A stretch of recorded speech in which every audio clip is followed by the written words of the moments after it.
Sa pangalan po ng dakilang Panginoong Jesucristo, isang mapagpalang hapon po sa bawat isa sa atin. Ngayon po, nandito tayo sa pagpapatuloy ng gawain. Unang, tayo po nag-aalay muna ng panalangin sa dakilang Panginoon. At ang kalagayan po ng panalangin, yung mga kahilingan natin, tayo po yung tagapagsalita, ang Diyos ang tagapakinig. Lahat ng mga pangangailangan natin, inihahatid natin sa Kanya sa pamamagitan ng paghiling o pananalangin. Ngayon naman, ang Diyos naman ang makikipag-usap sa atin sa pamamagitan naman po ng Ebanghelyo na ipinasulat niya sa banal na kasulatan. Nandito ngayon na binabasa natin, dahil naman bibigyan natin ng buhay para kung ito man ay mahirap unawain, kapag ito'y pumasok sa ating tainga, hindi po natin ma-analyze na maayos. Pero tutulungan tayo ng Espiritu Santo para yung Ebanghelyo po, kumbaga sa pagkain, malasahan natin yung mga sangkap. Hindi lang pwedeng sabihin natin masarap, kundi malasahan natin yung tamang dami ng asin, tamang dami ng paminta, tamang dami ng suka, kung ano pa man na inilagay natin sa pagkain. Sapagkat, sabi nga, ang tao hindi nabubuhay lamang sa pagkain material. Kaya sa ibang bahagi ng banal na kasulatan, ang tao ay hindi nabubuhay sa tinapay lamang, kundi sa bawat salitang lumalabas sa bibig ng Diyos. Ngayon po, magtataka tayo. Yung tagapangaral dito, hindi naman Diyos, pero yung bibig ng Diyos na ipinasulat, napakinggan ng mga propeta, binabasa natin at pinag-aaralan natin.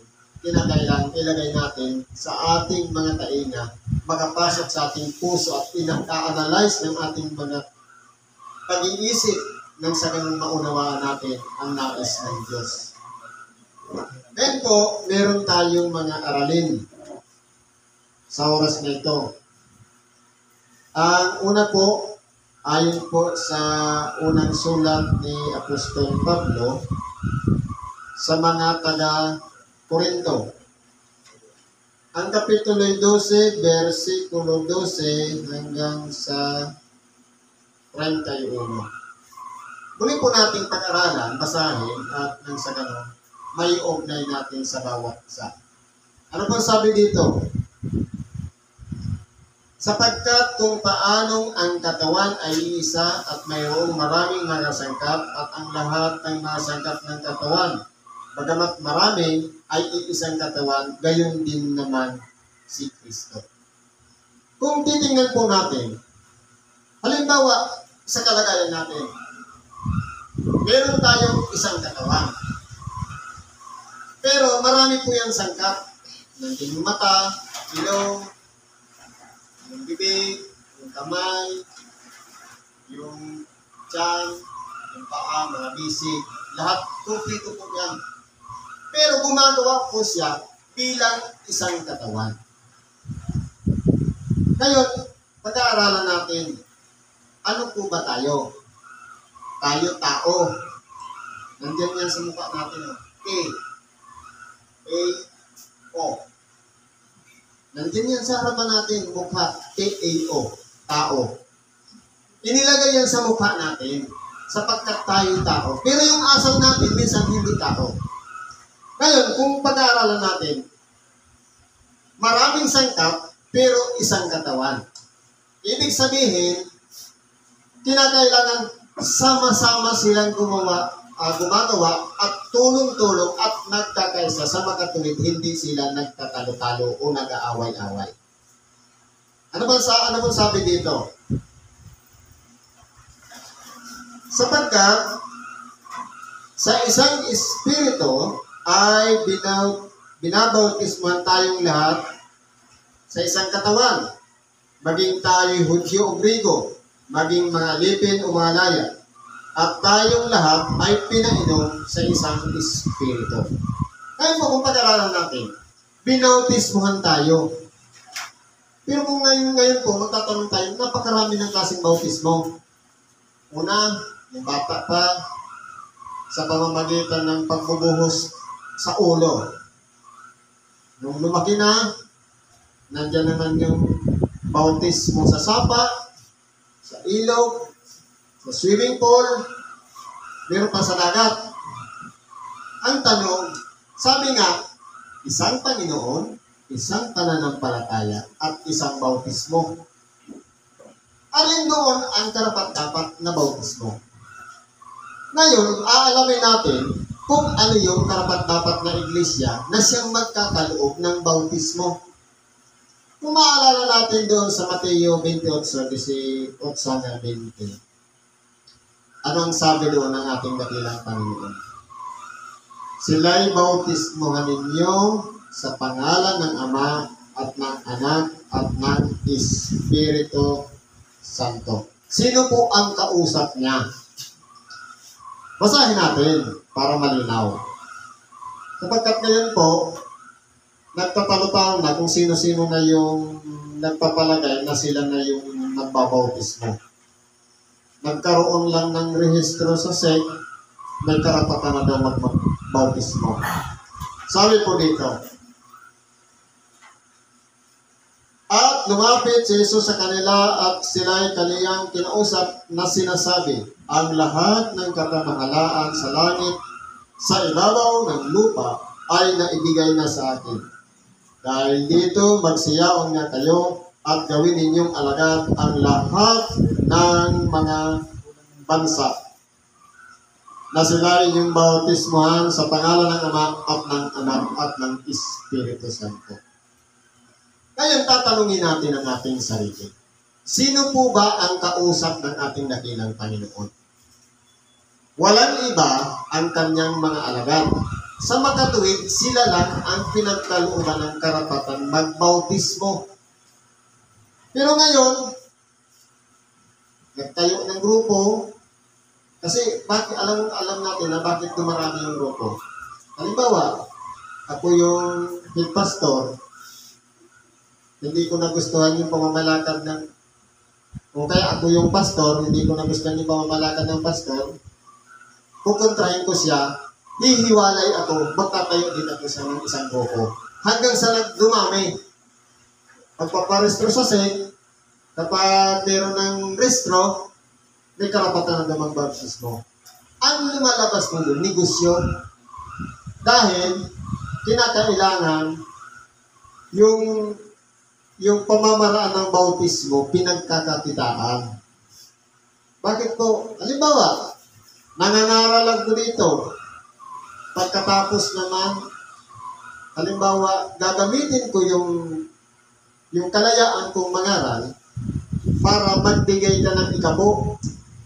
Pagkatapos, ang tatanggap ng ikapo, ako. Ang nangyayari, negosyo. Pero hindi po dapat ganun. Kundi, iyan ang ibigay mo para sa gawain. Nang sa ganun, lumago pa ang pangangaral ng Ebanghelyo at magpatuloy pa. Sapagkat, minsan po, nakakatisod po o pinagmumulan ng tukso yung pagkakamal ng salapi. Kaya, malakas ang loob ko dahil nangangaral ako, wala pong bayad, libre para po sa bawat isa sa atin. At isa rin po ako sa tagapakinig ng pangangaral na ito. Ngayon po, dito, sinugo ng ating dakilang Panginoon ang mga alagad para mangaral at magbautismo. Kaya sila po yung pinagkaalooban lamang ng karapatan na magbautismo. Ngayon po, sabi dito, sa isang espiritu ay binabautismuhan tayong lahat. Isa lang ang espiritu nasa ibabaw, binabautismuhan tayong lahat. Dumami nga lang dahil napakarami na ang nagbabautismo. Na ang tunay na larawan ng bautismo ay hindi po isang kahilingan, kundi mula sa isang malinis na budhi. Ito'y sumpat pangako sa Diyos. Nagagampanan natin na tayo'y susunod sa kanyang kalooban.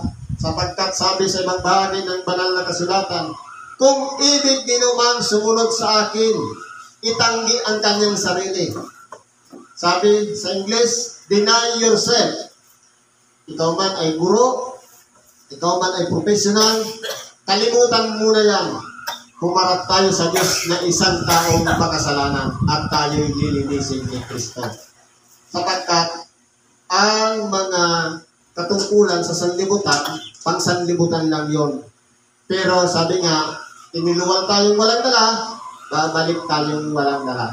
Kaya, sabi nga, ang diploma o yung tinatawag sa atin na titulo, halimbawa, abogado, attorney, idikit natin sa dingding, palamuti lang yan. Pero sa harapan ng Diyos, hindi po yan katanggap-tanggap. Kaya po, sa kalagayan natin ngayon, lahat tayo ay isang tao na pantay-pantay, walang higit, walang labis. Lahat tayo ay magkakapatid. Sa makatuwid, pantay tayo sa harapan ng Diyos. Mapalad yung tao na halimbawa, bagamat siya'y edukado o tapos, pero nananatili sa kapakumbabaan na handang sumunod alang-alang sa pag-ibig niya kay Kristo. Kaya po, sabi dito, ang Hudyo mga Griego, alipin man ulaya, tayong lahat ay pinainom sa isang espiritu. Kaya pantay po tayong lahat. Ngayon po, ito ang mga kalimitang nangyayari. Sapagkat ang katawan ay hindi isang sangkap, kundi marami. Kung sasabihin ng paa, sapagkat hindi ako kamay, ay hindi ako katawan. Hindi nga dahil dito'y hindi sa katawan. At kung sasabihin ng tainga, sapagkat hindi ako mata, hindi ako sa katawan. Hindi nga dahil dito'y hindi sa katawan. Kung ang buong katawan ay pawang mata, naroon ang pakinig. Kung ang lahat ay pawang pakinig, saan naroon ang pang-amoy. Ngayon po, ipinaliliwanag dito ni Apostol Pablo sa kalagayan na ng mga sangkap. Halimbawa, ako yung tainga o ako yung bibig dahil ako nandito nagsasalita. Kayo po yung tainga. Hindi naman pwedeng sabihin na magkukwentuhan na lang kayo dyan dahil ako nagsasalita naman dito. Hindi naman ako tainga, wala akong pakialam din nagsasalita sa harapan. Hindi po dapat ganun, kundi minsan po sa kalagayan natin, nagkakaiba-iba. Halimbawa, may kalayaan kang, magaling kang ang boses mo kumanta, tapos ikaw pa ang nasa taas na lumulutan yung boses mo, ikaw ngayon yung nagsasalita pero dinagaan mo sa kanta. Ganyan po ang magiging kalagay. Kaya, dito po, ipinapaunawa ni Apostol Pablo na mga tinginan tayo sa isa't isa. Hindi pwedeng sabihin na ako na yung magaling o siya na ang magaling, kundi lahat tayo ay pinagkalooban. Depende sa mga kaloob sa bawat isa sa atin. Kung ang ipinagkaloob sa atin, pakinig po tayo ng aral. Kung ipinagkaloob sa atin, maging bibig, huwag naman baliwalain yung mga tagapakinig. Kasi ang tao po kasi tumitingin sa panlabas na inyo. Minsan, nagkakasala dahil sa pagsasalita. Hindi po natin pwedeng sabihin sa kapwa, pangit ka. Sapagkat lahat tayo ay magaganda at gwapo. Yun nga lamang, mata ang may problema mo, kaya ka nagsabi na pangit. Lahat tayo ay kumpleto. Ang sinasabing pangit, kung yung mata mo nasa baba, kung yung ilong mo nandi sa kilikili, hindi naman ipariparihas naman tayo eh. Kaya kinakailangan po, magmahalan tayo, mag-ibigan tayo, sapagkat, sabi dito sa susunod, datapwat ngayon inilagay ng Diyos ang bawat isa sa mga sangkap ng katawan ayon sa kanyang minagaling.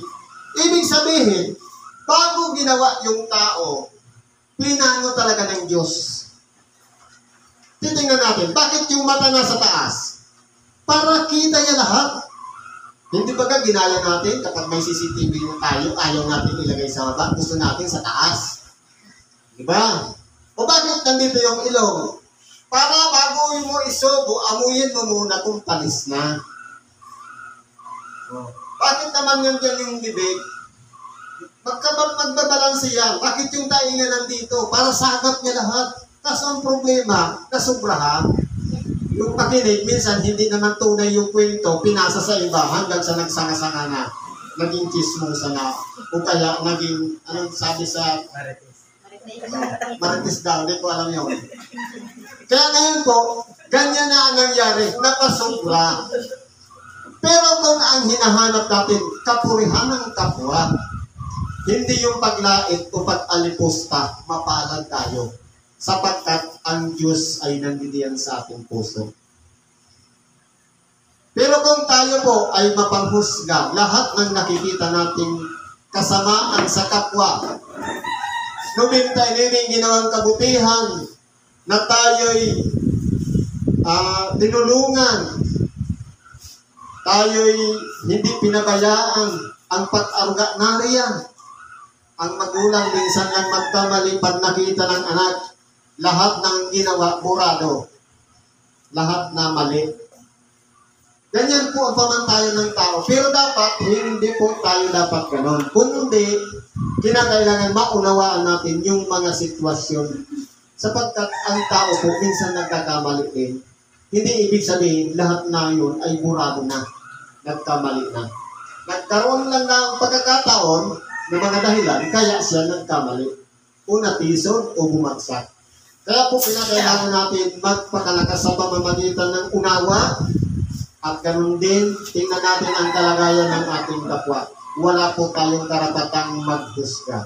Sapagkat nagbabounce lang po yan. Ano man sinalita natin sa ating kapwa, bumabalik yan sa atin. Ano man sinabi natin na masama sa kapwa, binabalik yan sa atin. Kaya po, para hindi tayo balikan, huwag tayong magsalita. Sapagkat iyan po ang susi nang sa ganun tanggapin natin ang inihanda ng Diyos na kanyang kaloob sa kanyang pagbabalik ang buhay na walang hanggan. Magtatanong yan, sino ang gusto ng buhay na walang hanggan? Lahat taasan.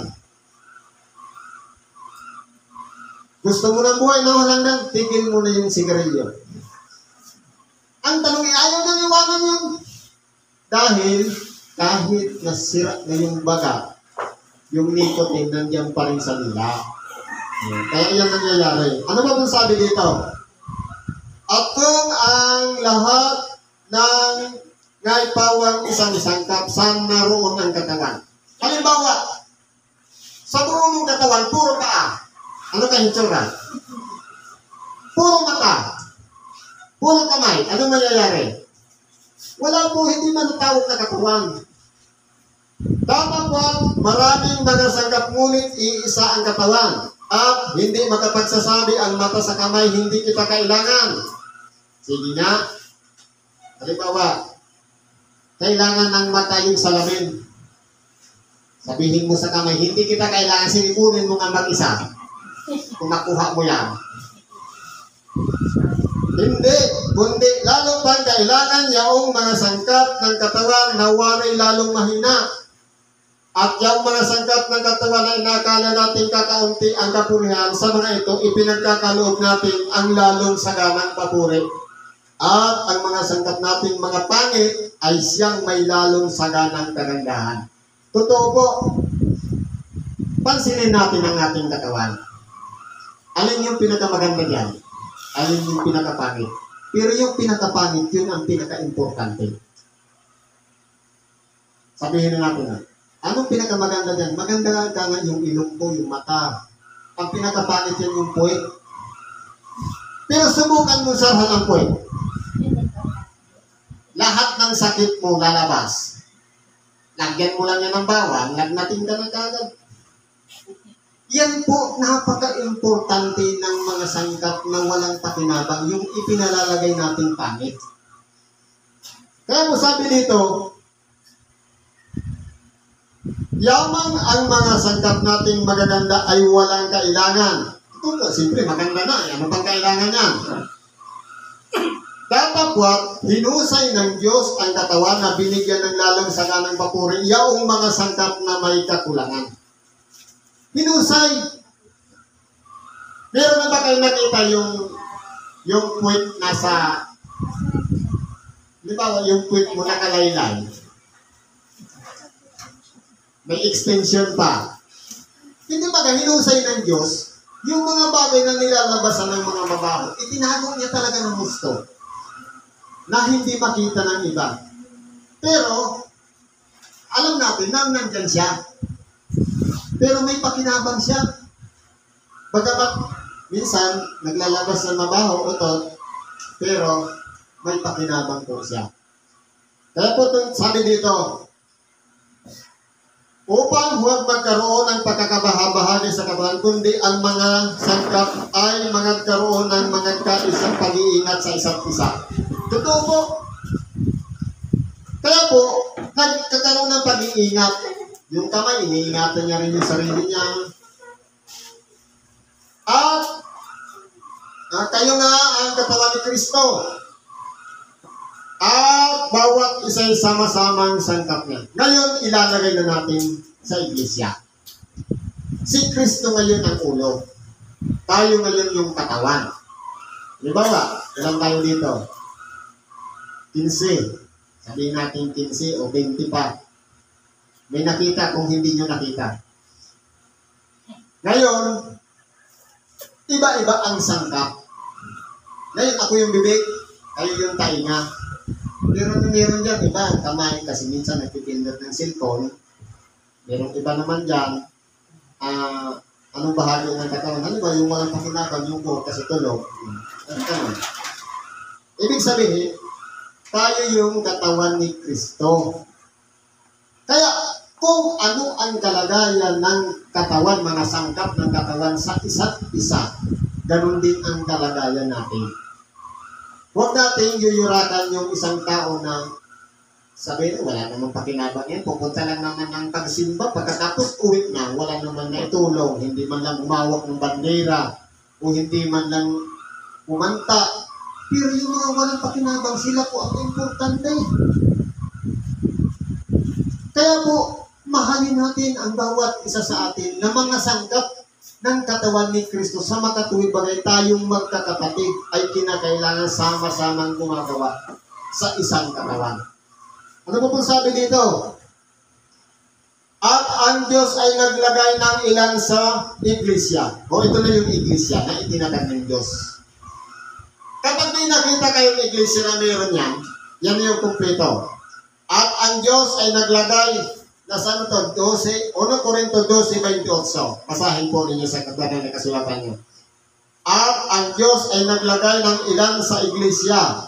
Una-una yung mga apostol. Sa sinamahan mo kaya may apostol doon.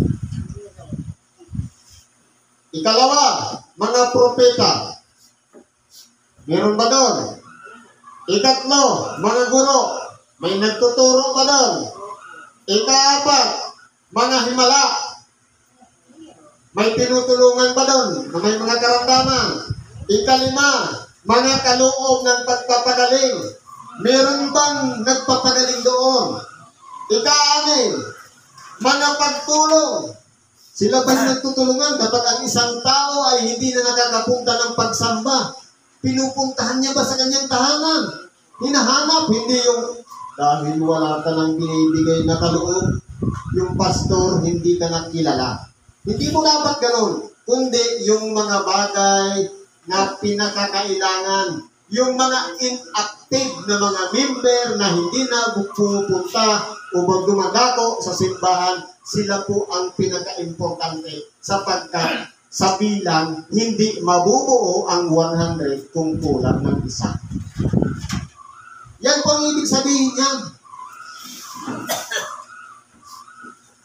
Ano pa masunod? Mga pamamahala, mayroon mang pangulo. At iba-ibang wika. Ano yung iba-ibang wika? Yung mga nagpupuri sa Diyos. Sabi ng iba, Amen. Glory to God.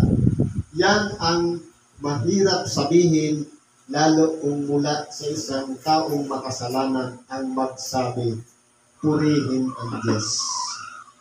Pero kung tanggap na natin si Kristo, masasabi natin yan. Yan na yung iba-ibang wika. Mga kaloob, masabi din, lahat bagay mga apostol. Hindi po. Lahat bagay propeta. Hindi rin.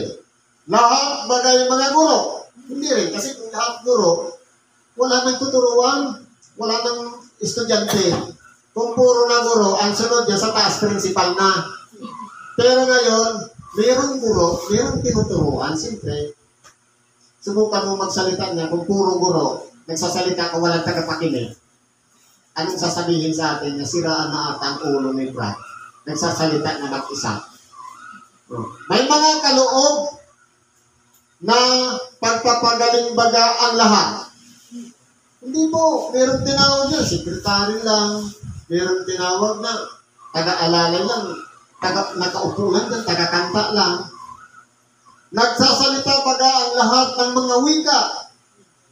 Hindi rin.